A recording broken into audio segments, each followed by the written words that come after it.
Hello, my name's Gary from GaryTheBassman.co.uk, and today we're going to be talking about the bass and all the different parts on the bass. If you haven't checked out my last lesson, we talked about why you'd want to play bass, why it's the instrument for you. So if you're really thinking about it, go back and check it out. If you've already bought one and want to know what to do, keep looking at this. Cheers. So yeah, by the end of today's lesson, you should have a clear understanding of all the different parts on the bass and know what you've got to be doing with each one. Okay, so let's get started. Right, the first part we're going to be talking about is this part of the bass, and it's called the neck. Up here, this is called the headstock, this bit on from the top. And on the headstock, we've got these four things, and they're called tuning machines. They pretty much alter the tuning of these strings, and they're going to be really important when it comes to tuning your bass. So they're really good.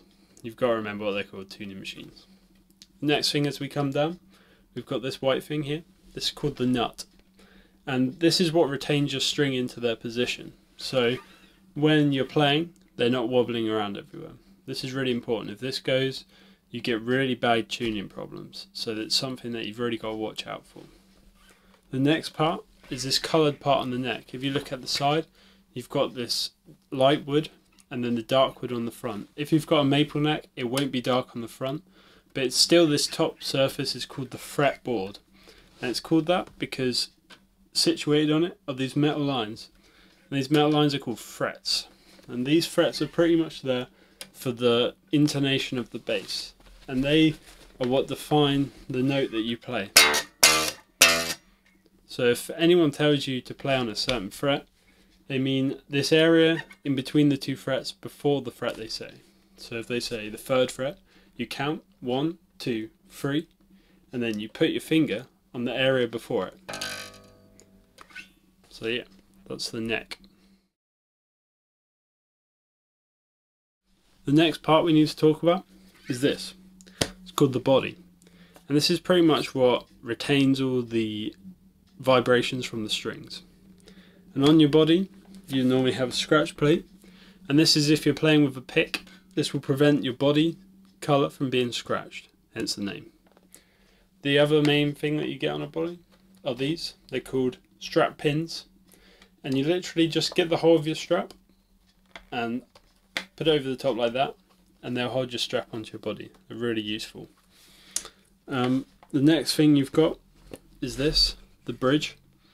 This pretty much just allows the strings to be retained back to the body, and if your bass needs setting up, this is what they're going to be working with to try and get a better feel to it. So it's equally as important as any of the electronics on the instrument. Talking about the electronics, I guess we better start somewhere. These are your pickups, these black things with the metal poles. And on a P bass, you'll probably just have just two at the front here. But on a jazz bass, you get these two here. And they are what gets the noise from your string and sends it to your amp. So they are really a huge part of your tone. And when you're playing, to get different tones, you often work around your pickups, so you really need to know what they're called. So just go and try and get all these names together. Going further into the electronics, we've got these pots. On a P bass you only have 2, but on a jazz bass you have 3, and these first 2 are volume. On the P bass you've only got the 1 pickup, so you've only got 1 volume, and the third one is tone, so that you can shape the tone a bit more. This will allow you to either duck the bass tone, so it will make the bass less, or it will allow you to duck the treble tone, so you'll lose more treble. And it's a really nice way of shaping your bass sound without having to do much to it.